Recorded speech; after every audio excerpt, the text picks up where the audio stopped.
His secretary sent me a bikini selfie with the caption, "He likes red." He laughed it off, saying it was nothing. He's always had a thing for redheads, he smirked. I smiled, invited her to dinner, and served them both a taste of what happens when he underestimates me. It was a Thursday afternoon when the message arrived. From an unknown number. Just an image. The notification pinged while I was preparing dinner. Jason's favorite pasta primavera. My hands were covered in flour from the homemade dough I was rolling out, a skill I'd perfected over our 7 years of marriage. I wiped my hands on my apron and reached for my phone, expecting a delivery confirmation for the anniversary gift I'd ordered. Instead, there she was. Julia, his secretary, posing poolside in a red bikini captioned, "He likes red." I stared at it for exactly 5 seconds. Not out of shock, but because I had expected something like this. The image burned into my retinas, her copper hair cascading over tan shoulders, that calculated smile, the bikini that matched the shade of lipstick she wore to the office Christmas party, the one where Jason had disappeared for 20 minutes. My kitchen suddenly felt too warm. The pasta machine gleamed accusingly under the pendant lights we'd picked together during our kitchen renovation last spring. I set my phone face down on the marble countertop, the screen still illuminated with her image. Jason had become increasingly distant. Late work nights, fewer shared dinners, constant screen time.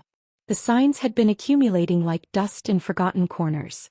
Last month he'd missed our standing Thursday date night for the 3rd time, claiming budget meetings ran late. I'd called his office at 9 p.m. and no one answered. When he finally came home that night, his collar smelled of unfamiliar perfume. Something floral and aggressive. Not the subtle scent I'd worn for years because he once mentioned he liked it.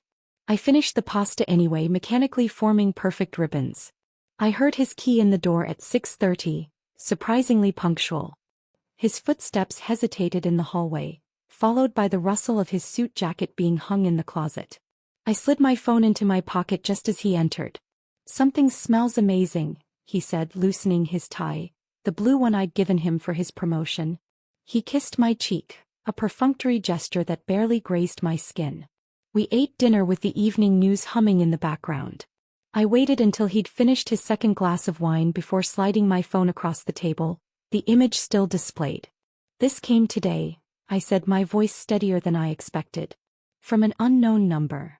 Jason's eyes widened momentarily before he composed himself. He picked up the phone, his expression shifting from surprise to practiced nonchalance. When I showed him the picture, he laughed. "She's just being playful. You know how she is." Then the smirk. "I've always had a thing for redheads." The statement hung between us like a visible thread, one I could follow back through our entire relationship, connecting moments I'd previously dismissed. Julia wasn't the first. There had been Amber from accounting 3 years ago, whose auburn hair had caught his attention at company functions. Before her, Chelsea, the yoga instructor whose strawberry blonde curls bounced as she demonstrated poses. I'd been too trusting, too willing to believe his explanations. I didn't argue. I just smiled, tucked it away, and began observing more closely. That night I lay awake beside him, listening to his even breathing. The moonlight filtered through our bedroom blinds, casting prison bar shadows across the bedspread. I slid out of bed at 2 a.m. and padded to his home office. His laptop sat on the desk, closed but not locked. He'd grown careless, confident in my complacency. Julia was new but not shy. She'd started at the firm just 4 months ago. Fresh out of business school, ambitious and 27, 11 years younger than me. She often texted him outside work hours. I'd seen the names, the emojis. Heart eyes, flames, private jokes I wasn't privy to. I opened his laptop, and his emails appeared without requiring a password. He'd stopped hiding things, assuming I wouldn't look. Scrolling through his calendar, I found lunch meetings with her name attached, blocks of time labeled J project discussion, that corresponded to evenings he'd come home late. I wasn't interested in confrontation. I was interested in clarity. The next morning I suggested we combine our phone plans to save money. He agreed without hesitation. Another mistake. I set up the new account with access to message histories going back 3 months. That night after he fell asleep, I downloaded everything. So I backed up messages. Noticed gift charges on our shared card. Business dinners labeled vaguely as client entertainment at restaurants I knew were intimate, with secluded booths and dim lighting. A hotel charge from when he claimed to be at a conference in Phoenix. Receipts for jewelry I'd never received. My silence wasn't weakness, it was setup. I created a dedicated email account and forwarded everything there. I installed a discreet tracking app on his phone during breakfast one morning while he showered. I contacted a lawyer friend for preliminary advice, careful to speak in hypotheticals. While Jason believed he'd gotten away with subtle infidelity, I was building a timeline. Each piece of evidence was a stepping stone toward my own liberation. The weight of betrayal transformed into purposeful action. I was done being underestimated. Done being the understanding wife who looked the other way. Done pretending not to notice the lingering glances between them in our own home when she dropped off urgent documents on Sundays. 2 weeks after receiving the bikini photo, I had enough evidence to destroy both their careers. Misappropriation of company funds. Falsified expense reports. Time theft. The affair was just the salacious cherry on top. I decided to host a dinner, one they wouldn't forget. As I sent the invitation to Julia from my personal account, I felt a strange calm settle over me. I opened my closet and pushed aside the neutral colors Jason preferred me in. At the back hung a dress I'd purchased years ago but never worn, crimson, bold, unapologetic. I slipped it on, the silk cool against my skin. In the mirror I barely recognized myself. Not because of the dress but because of the woman wearing it. Someone who had found strength in silence and strategy and patience. Red had never been my color before. But perhaps it was time to claim it. I sent Julia a message from my own number this time. Let's do dinner. Just us girls. No pressure. The text felt oddly liberating. Sending words I'd rehearsed a dozen times while staring at my bathroom mirror, practicing the casual indifference I needed to convey. 3 dots appeared immediately. She was typing, then stopping, then typing again. I imagined her surprise, perhaps consulting with Jason about how to respond. Finally, after 2 minutes that stretched like taffy, her reply came fast. That sounds fun. I've always wanted to get to know you better. The audacity almost made me laugh. I wondered if she practiced that line or if such betrayal came naturally to her. Perhaps she truly believed I was oblivious, the clueless wife too comfortable in domestic routines to notice the signs. Or worse, she thought I knew but accepted my role as the convenient spouse who maintained the home while she provided the excitement. I spent the morning researching restaurants, somewhere neither Jason nor his colleagues would frequent. Somewhere with the right atmosphere for what I had planned. Not too intimate, suggesting friendship. Not too formal, implying confrontation. I reserved a quiet booth at an elegant restaurant downtown called Ophelia's. Private enough for conversation. Public enough for accountability. The maitre d' assured me the booth would be in the back corner. Perfect for catch-ups, he'd said with practiced charm. That afternoon I visited our home printer. The soft mechanical hum as it worked felt like a countdown. I printed a copy of our shared credit card statement. Marked items that didn't align with Jason's claimed activities. A $430 dinner at Lumiere when he told me he was working late with the team on sandwiches. A $290 spa charge on a Saturday he'd supposedly spent golfing. A jewelry store purchase 3 days before Julia's birthday. I highlighted each item in yellow. Added sticky notes with his written explanations, text messages claiming whereabouts. The contrast between evidence and alibi created its own narrative, one even a stranger could follow. I also brought a folder of screenshots. Casual flirtations, inside jokes, hotel confirmations, all with timestamps. I'd been thorough, organizing everything chronologically. The progression told its own story, from professional boundaries to blurred lines to explicit arrangements. One particularly damning exchange discussed my scheduled dentist appointment as perfect timing for them. The manila folder felt surprisingly light for the weight of its contents. I slipped it into a leather portfolio, the one Jason had given me for my promotion 3 years ago, back when he still celebrated my successes instead of competing with them. At home, I stood before my closet, considering my wardrobe choices carefully. The red dress caught my eye again, but tonight wasn't about making statements. Tonight was about being underestimated one final time. The night of dinner, I dressed in muted tones. A gray silk blouse and charcoal pencil skirt that whispered restraint and professionalism. Pearl earrings my mother had given me. A light touch of makeup that highlighted nothing in particular. I wanted to be forgettable, a blank canvas against which her choices would stand in sharp relief. I arrived 15 minutes early, settled into the booth and ordered sparkling water. My hands remained steady as I arranged the portfolio on the seat beside me, angled so it wouldn't be immediately visible.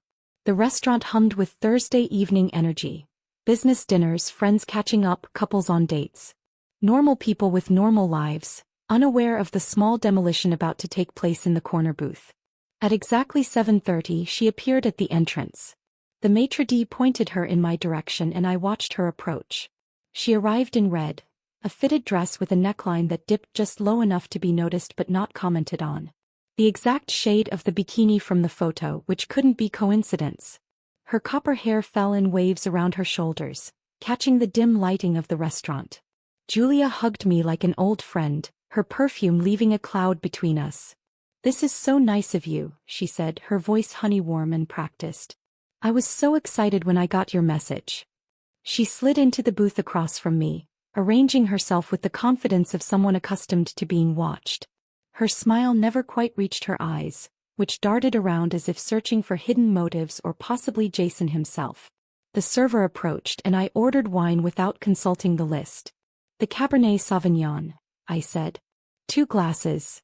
"Red?" she joked with a theatrical lilt, as if we were already sharing some delightful inside understanding. I smiled. Of course. The word hung between us, an acknowledgement of her caption, her dress, her assumption that she had the upper hand in this choreographed dance. We exchanged pleasantries about the restaurant, the unseasonably warm weather and upcoming company event. She mentioned Jason twice in the first 5 minutes, casual references designed to establish her proximity to him. I nodded, asked appropriate follow-up questions, and watched her grow increasingly comfortable with her performance. The wine arrived, deep crimson in crystal glasses. We clinked a toast to new friendships, and I took a small sip while she drank more deeply. Once drinks arrived, I slid the folder toward her, maintaining eye contact as I did. "What's this?" she asked, cheerful, her perfectly manicured fingers reaching for it as if expecting a gift or perhaps photographs I wanted to share. "Just everything you've worked for," I replied calmly. The double meaning wasn't lost on me, but her confident smile suggested it was lost on her. Her smile remained frozen in place as she opened the portfolio, but it faltered as she flipped through pages. Her face drained of color, the contrast making her red lipstick appear garish rather than glamorous. She swallowed hard, her throat working visibly. "This isn't what it looks like," she muttered, her voice suddenly small in the intimate space between us. "Oh, it's exactly what it looks like," I said. "And now it's documented." She closed the folder quickly as if containing a fire. Her eyes darted around the restaurant, perhaps checking if anyone had noticed her reaction. The performance had shattered, leaving raw uncertainty in its place. "I don't understand why you're showing me this," she whispered, her composed facade cracking like thin ice. I took another small sip of wine, letting the moment stretch between us. The power had shifted, I could feel it in the air, see it in the slight tremor of her hands as she pushed the folder back toward me. "I thought it was important that we understand each other," I said finally, "before we discuss next steps." I let her sit with the discomfort, flipping page by page, until she reached the dinner receipt labeled Client Entertainment. Her perfectly shaped eyebrows drew together as recognition dawned. A $347 meal at Nouvelle, a restaurant known for its intimate atmosphere and extensive wine list. A place where Jason had taken me for our 5th anniversary. "You used the company card," I said. "That makes this more than personal. It makes it professional misconduct." The legal implications seemed to hit her harder than the personal ones. Her shoulders tensed beneath the red fabric of her dress. The confidence that had carried her into the restaurant evaporated like morning dew under harsh sunlight. She blinked fast, mascara clumping slightly at the corners. "I didn't know," Jason said. "Jason said a lot," I interrupted, my voice level and controlled. "And now it's your turn to listen." I took a small notebook from my purse, leather-bound, monogrammed, a gift from my father when I graduated law school. I hadn't practiced in years, choosing instead to support Jason's career while I worked in corporate compliance. The irony wasn't lost on me. "I've spoken with legal counsel," I said, opening the notebook to a page with bullet points. "Here are your options. The restaurant's ambient noise provided perfect cover. Just loud enough that anyone passing wouldn't catch our conversation, just quiet enough that she could hear every carefully chosen word. I laid out the options. Submit a resignation, sign a statement acknowledging misconduct and leave quietly. You have until Monday morning, I added, sliding a sealed envelope across the table. This contains the statement. You'll notice it doesn't mention the affair, only the financial improprieties. Her fingers trembled as she took the envelope, nails scraping against the thick paper. The red polish matched her dress, matched the wine still untouched in her glass. If you don't, I forward this to HR and legal. Along with the expense reports. The folder remained open between us, displaying a hotel receipt from the peninsula. A weekend when Jason had claimed to be at a regional management retreat. The date circled in yellow highlighter seemed to pulse on the page. They'll fire both of you, I continued. And given the company's ethics clause, there will be no severance. Her red lipstick was now smeared, her voice barely above a whisper. The perfect image she'd cultivated was dissolving around her, like a painting left in rain. You wouldn't. She started, but the words lacked conviction.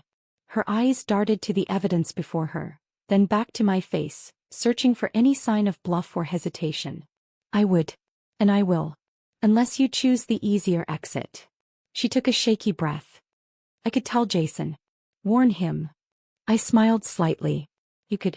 But then the full dossier goes to the board tomorrow morning instead of just HR. That includes the texts where you both discussed how to hide the expenses. I turned to a specific page in the folder. This one, where you suggested using the Sydney project as cover for the weekend getaway, is particularly problematic given the budget allocations. Her carefully constructed defenses crumbled. The manipulation, the secret smiles, the confident ownership of my husband's attention. All of it replaced by the stark reality of professional consequences. She nodded slowly, a tear tracking through her foundation. I didn't mean to hurt anyone. I sipped my wine, allowing the rich flavor to fill my mouth before swallowing. Intent doesn't erase consequence. The rest of our dinner passed in near silence. She barely touched her entree when it arrived, pushing salmon around her plate while avoiding my eyes.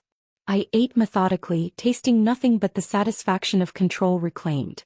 When the check came, I paid with my personal card. A final legitimate business expense, I remarked. She flinched. Before leaving, she paused. What about Jason? That's between my husband and me, I replied, emphasizing the word husband ever so slightly. I watched her walk away, shoulders hunched, the confident stride gone. The red dress that had been meant as a statement now seemed like a beacon of vulnerability, drawing eyes to her hasty retreat. After she left, I ordered another glass of wine. The server noticed my dining companions barely touched food. Was everything all right with her meal? She lost her appetite, I replied.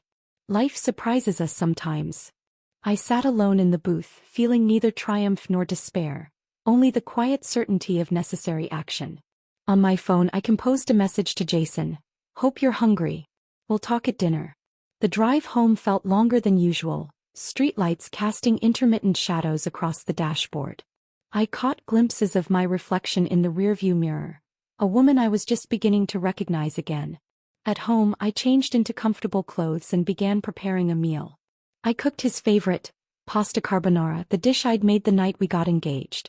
Something comforting, familiar. The final courtesy before demolition. I heard his key in the lock at 8:45. Later than usual, but earlier than his recent pattern. Perhaps Julia had already called him, voice trembling with warnings and accusations. Perhaps not.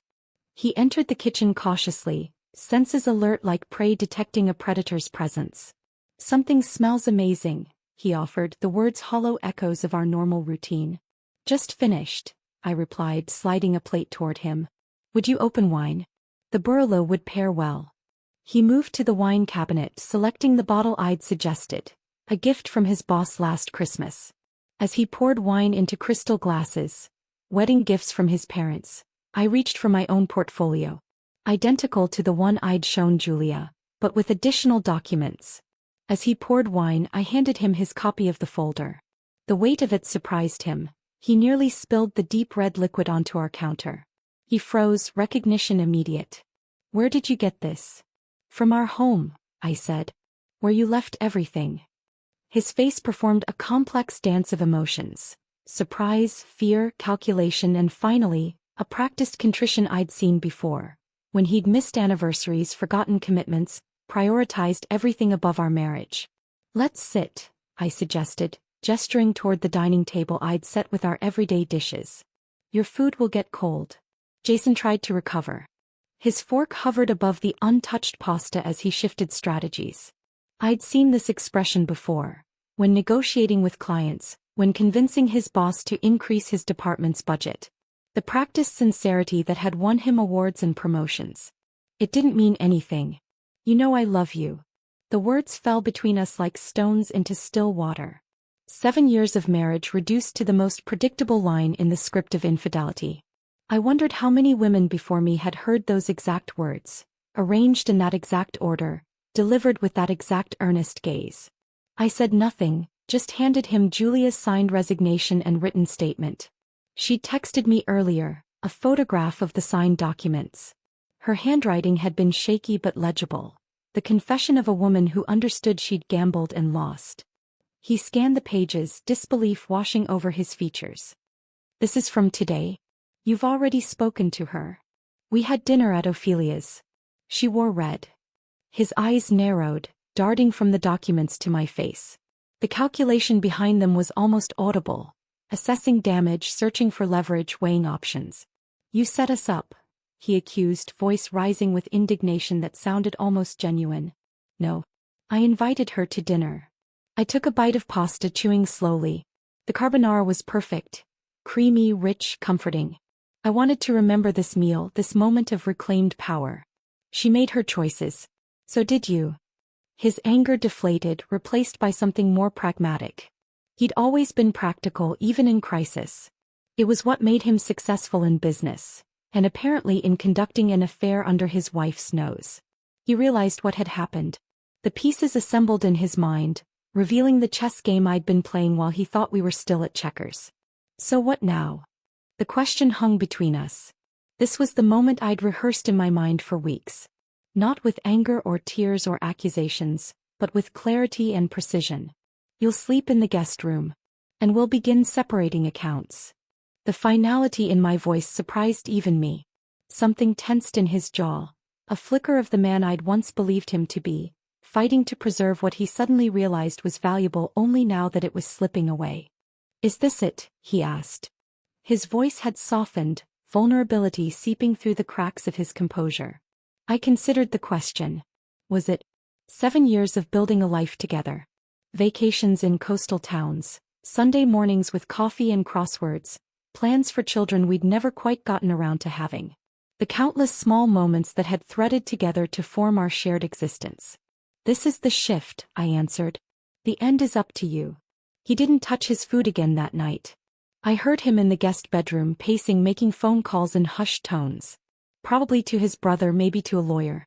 I slept deeply for the first time in months. Over the next few weeks, I moved with methodical purpose. I separated our finances, updated my legal documents, and scheduled appointments with a divorce attorney. Not out of spite but out of necessity, creating clear boundaries where trust had collapsed. One Tuesday morning, I requested a meeting with Marissa Levine, the company's chief operations officer. We'd worked together on several projects and she'd always respected my attention to detail. Over the next few weeks, I met with HR myself. The meeting lasted exactly 45 minutes. I presented the evidence clinically without emotional commentary. The financial improprieties were the focus. Company funds misused for personal indulgences. The affair was merely contextual. I laid out Jason's misconduct and Julia's resignation, my voice steady as I highlighted specific expenses and dates. Marissa's expression remained professional, but I caught the moment of realization when she connected certain absences with specific reports that had been delayed. You've been very thorough, she noted, closing the folder. And discreet. I value the company's reputation, I replied. And my own. The company launched a quiet inquiry, ultimately resulting in Jason's demotion. He was removed from the executive track and reassigned to a regional management position. Still respectable, but without the influence or visibility he'd cultivated so carefully. In a development that surprised everyone except Marissa, I secured a promotion to lead a procurement division, a role I'd quietly supported for years behind the scenes. My background in compliance made me the logical choice for restructuring a department that had operated too long without proper oversight. When the announcement went out, Jason sent me a text. "Congratulations. Was this your plan all along?" I didn't respond. There had been no master plan, only the natural consequence of removing obstacles and allowing my competence to be seen clearly. In our home, we developed a careful choreography of avoidance. Jason collected his belongings gradually, moving most to the guest room, some to a storage unit he thought I didn't know about. We communicated through notes left on the kitchen counter, texts about practical matters, emails copied to our respective attorneys. I didn't yell. I didn't threaten. Those were weapons of the insecure, and I had moved beyond the need for emotional warfare. I just documented, presented, and moved forward. The divorce proceedings progressed with the same methodical care I'd applied to uncovering the affair. Our mediation sessions were models of civility that left our lawyers almost disappointed. Jason stayed on at the company, but his reputation never recovered. The whispers followed him through hallways into meetings across the cafeteria. Not because I had spread rumors, I never discussed what had happened, but because absence of explanation creates its own narrative. Around the office, eyes no longer followed him, they followed me. Not with pity or curiosity, but with a new respect. I had transformed from Jason's wife who works in compliance to Elizabeth, the procurement director who restructured vendor relationships and saved the company millions. 6 months after that dinner at Ophelia's, I passed Jason in the hallway. He'd lost weight, his suits hanging slightly loose at the shoulders. He nodded politely, professional courtesy intact. "You look well," he said, an observation rather than a compliment. "I am well," I replied. And for the first time in years, it wasn't a performance. At the next corporate event, I wore red, not out of irony but power. The annual leadership summit gathered executives from all regional offices, a showcase of achievement and strategic vision. My dress was simple but impeccable, crimson silk that fell just below the knee, with a neckline that suggested confidence rather than attention-seeking. The color that once belonged to Julia now belonged to me, reclaimed like everything else she had borrowed. The ballroom of the Grand Meridian Hotel buzzed with conversation and calculated networking. Crystal chandeliers cast warm light over tables adorned with white orchids and silver candelabras. I accepted a glass of champagne from a passing server and surveyed the room, noting the subtle shifts in dynamics since last year's event. Jason arrived alone. Julia had vanished from everyone's contacts. Her LinkedIn profile now listed a position with a smaller firm in Denver. The whispers about her departure had faded into corporate mythology, the kind of cautionary tale shared during happy hours but never in official settings. Marissa approached, elegant in charcoal gray. "Your presentation materials are loaded and ready," she said. "We've adjusted the schedule to give you 20 minutes instead of 15. The board members specifically requested more detail on the compliance framework." I nodded, touching the small portfolio containing my speaking notes. "I appreciate the additional time." The agenda had been arranged to position my presentation as the centerpiece of the morning session. A year ago, I would have been seated at a side table, introduced as Jason Mitchell's wife who works in compliance. Tonight, Jason was the footnote, present but peripheral. At precisely 10:15, I took the podium. The room quieted, attention focusing forward. I surveyed the faces. Some curious, some impressed, some still evaluating my worth in this new position. At the back, near a decorative column, stood Jason, drink in hand, expression carefully neutral. I gave a presentation on ethical leadership and corporate integrity. My voice carried confidently through the room as I outlined the new procurement protocols that had already saved the company $4.3 million in the first quarter. I discussed transparency in expense reporting, the implementation of tiered approval systems, and the ethical framework guiding vendor relationships. Integrity isn't just about following rules, I concluded, my gaze sweeping across the room, pausing fractionally on Jason. It's about creating systems where doing the right thing is the easiest path forward. There were no fireworks, just applause and nods. No dramatic confrontations or public reckonings, just the quiet assertion of competence and the subtle realignment of influence. As attendees moved toward breakout sessions, I collected congratulations with gracious smiles. The CEO touched my elbow briefly. Your procurement overhaul is exactly what we needed. The board is impressed. Jason lingered by the bar watching. He knew. The expensive scotch in his hand, his third of the evening, betrayed the casual pose he attempted to maintain. When our eyes met across the room, he raised his glass slightly, not quite a toast, more an acknowledgement of a game well played. I didn't approach him.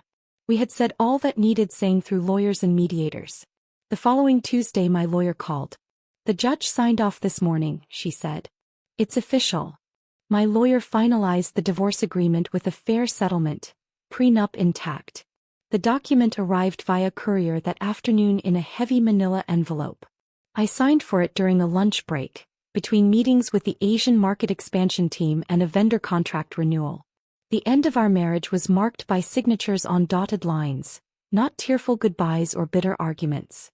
The prenuptial agreement I'd insisted upon, against Jason's protests that it showed lack of faith, had protected my inheritance and the investments I'd made before our marriage. Jason kept his company shares and the vacation property in Maine. I retained the city apartment and my family's lake house. I didn't destroy Jason. I simply revealed him. His career continued, though the trajectory had been irrevocably altered. Last month he'd been passed over for the regional director position he'd been positioning himself for over the past 2 years. Not because I had intervened, but because his judgment had been called into question. I didn't need revenge to be loud. I needed it to be lasting.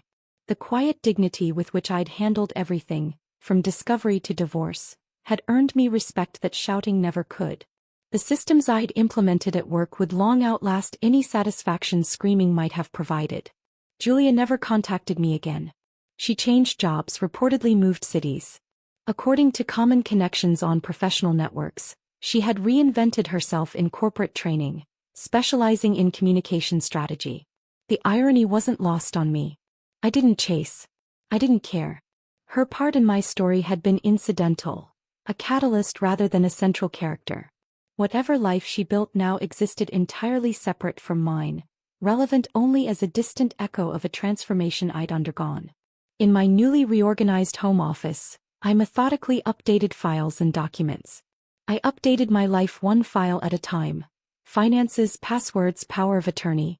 My emergency contacts no longer included Jason's name. My beneficiaries were changed to my sister's children and selected charities. My living will now designated my brother as medical proxy. With each amended document and revised designation I felt lighter. These weren't just administrative tasks. They were declarations of independence, affirmations that my life continued on paths of my own choosing. And with each step I gained more than I lost. What had appeared as catastrophic betrayal had transformed into unexpected liberation. The carefully constructed facade of a perfect marriage had hidden the truth that I had been playing a supporting role in my own life. One evening, as I prepared for a business trip to Singapore, my first international assignment leading the procurement team's global standardization project, my phone chimed with a text from an unknown number. Saw your promotion announcement. Congratulations. You always were the smarter one. J. I read it once, then deleted it without replying. The validation I might once have craved from him now seemed irrelevant. A postscript rather than a conclusion. In my suitcase, carefully packed between silk blouses and tailored slacks, lay a new dress. Red, of course. Not because it reminded me of him or her or what had happened, but because it reminded me of myself, the woman who had finally stepped fully into her power. Some would call it poetic justice. I simply called it living. Today red is still my color, but not for seduction, for strength. The Singapore trip marked the beginning of my global role, one that took me through Tokyo, London, Berlin, and eventually to our new headquarters in Chicago. In each city I added to my collection. A scarlet cashmere scarf from a small shop in Kensington, ruby earrings from an artisan in Kyoto, a crimson leather portfolio from a craftsman in Milan. Small tokens that carried the weight of reclamation. 3 years have passed since that dinner at Ophelia's. 3 years of building, refining, and expanding my vision, both professionally and personally. The promotion to Vice President of Global Operations came last quarter, announced with little fanfare but significant impact. My team spans 7 countries and 3 continents. My decisions affect thousands. My home is quiet, My office decorated in clean, intentional lines. The apartment I kept in the divorce has been transformed, every trace of Jason's presence methodically replaced. Gone are the hunting prints he insisted complemented the living room. In their place hang abstract canvases in shades of blue and copper. The oversized leather furniture that dominated the space has been exchanged for sleek, modern pieces that better suit my taste. My office features a single wall of deep red, not an accident or an obsession but a reminder. Visitors comment on its boldness. They don't know its history. This morning I stood before the bathroom mirror, applying lipstick before a board presentation. I see myself in the mirror and no longer flinch at what I tolerated. The woman reflected back has sharper edges, clearer eyes, a more certain set to her jaw. She recognizes her worth without external validation. She knows the difference between compromise and surrender. Last week I received an email from Jason. His first direct communication in over a year. He's engaged to someone new, a marketing executive from the Dallas office. He wanted to tell me himself, out of respect. I replied with a single line, "I wish you both well." And I meant it. His choices no longer have the power to wound me. My story isn't about betrayal, it's about redefinition. The narrative I once believed, of being the supportive wife whose identity existed primarily in relation to her husband's success, has been rewritten. The betrayal was merely the plot twist that revealed a more compelling protagonist had been waiting in the wings all along. I didn't lose a husband. I lost the illusion of one. The partner I believed Jason to be had never truly existed, or perhaps had existed briefly before ambition and opportunity eroded his principles. The marriage I mourned was a construction built on selective perception and willful ignorance of warning signs. And in doing so I gained peace, control and presence. The freedom to make decisions without consideration of his preferences. The ability to travel without checking someone else's schedule. The luxury of decorating without compromise. The simple joy of eating whatever I want for dinner, watching whatever film catches my interest, sleeping diagonally across the bed if I choose. Dating has been an exercise in recalibration. I've had dinner with interesting men. A literature professor whose observations about Greek tragedy made me laugh. A widowed architect whose quiet understanding of space extended to emotional boundaries as well. None have moved beyond pleasant evenings and respectful goodbyes. I'm not closed to possibility, but neither am I searching to fill a vacancy that doesn't exist. I still pass couples in restaurants. Sometimes I catch a glance or an awkward smile. Occasionally I recognize the look. A woman watching her partner's attention drift, making excuses for absences, choosing silence over confrontation. I see the moment of recognition in her eyes when our gazes meet. The flash of awareness that she's being handed a map but isn't ready to follow it. I hope she's watching. Not me specifically but the signs surrounding her. The password changes, the unexplained expenses, the conversations that end abruptly when she enters a room. I hope she's collecting evidence, not just of potential infidelity, but of her own worth beyond the relationship. I hope she doesn't wait too long to stand up. Not necessarily to leave but to establish boundaries, to require respect, to expect honesty. To understand that accommodation without reciprocity isn't partnership, it's erasure. And if she does, I hope she wears red too. Not literally perhaps but figuratively, I hope she chooses visibility over invisibility. Assertion over acquiescence, action over acceptance. I hope she finds the shade that represents her reclaimed power, whatever color that might be. Because there's power in being underestimated. And greater power in the comeback. The quieter the transformation, the more profound its impact. My colleagues who dismissed me as Jason's wife, now report to me. The executives who barely acknowledged my presence now seek my approval. Last month, at an industry conference, I delivered the keynote address on integrating ethical practices into global supply chains. Afterward, during the reception, I noticed a young woman approaching. Early 30s, sharp suit, determined expression. "Your presentation was incredible," she said, extending her hand. "But I really wanted to thank you for something else." I raised an eyebrow, waiting. 3 years ago I worked in accounting at the regional office.